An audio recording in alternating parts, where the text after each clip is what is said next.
రాధా విక్రమ్‌లు చిలక గోరింకల్లాగా అంత సంతోషంగా, అంత అన్యోన్యంగా ఉంటే చూసి తట్టుకోలేక దమయంతి కూతురు ప్రియ వీళ్ళిద్దరూ ఇక్కడ ఉండడానికి వీల్లేదు. ముఖ్యంగా ఈ రాధ ఇంట్లో ఉండడానికి వీల్లేదు. అది తప్పు చేసింది.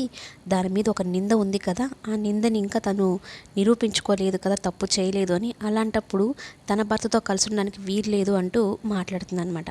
అయితే ఆ మాటలేమీ పట్టించుకోకుండా రాధా, విక్రమ్‌లేమో ఒకరు కళ్ళల్లో కళ్ళు పెట్టుకొని చూసుకుంటూ ఉంటారు. అయితే సునంద ఉండి మీరెందుకు ఇంత రాక్షసత్వంగా ప్రవర్తిస్తూ ఉన్నారు? నా కొడుకు కోడలు సంతోషంగా ఉంటే మీరు చూసి తట్టుకోలేకపోతున్నారా ఏంటి అంటూ సునంద మాట్లాడుతుంది.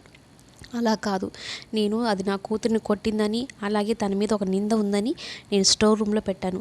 మరలా వీళ్ళిద్దరు హాల్లో కాపురం పెడితే ఏమని అర్థం అంటూ మాట్లాడుతుంది దమయంతి.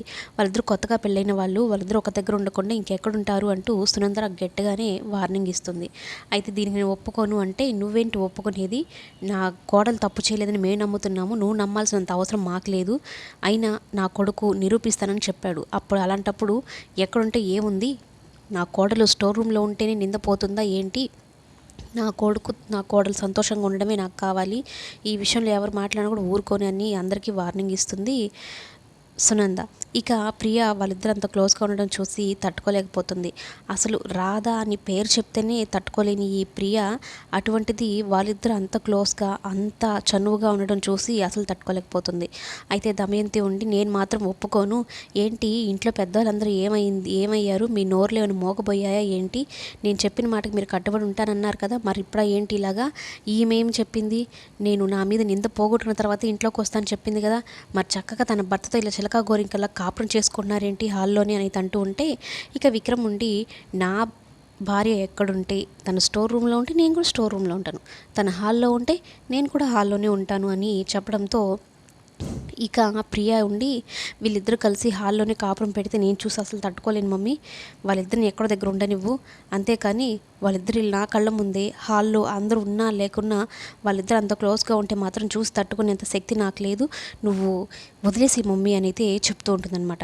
అంటే ఎలా అయినా ప్రియ ఆ దుర్గతో కిడ్నాప్ చేయించేద్దాము అనుకుంటుంది. కానీ ఎప్పుడు 24 గంటలు ఇంక రాదని విక్రమ్ కనిపెట్టుకునే ఉంటాడు. ఇంకా అది కూడా దొరకదు, ఆ ఛాన్స్ కూడా ఉండదు.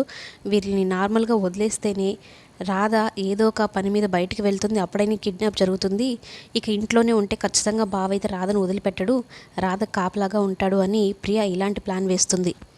అందులోనూ విక్రమ్ కృష్ణ అలాగే రాధ కావాలని అందరూ చూస్తూ ఉన్నారు కదా అనుకొని ఇంకాస్త ఇంకా అది చూసి అసలు ఓర్చుకోలేకపోతూ ఉంటుంది ప్రియ.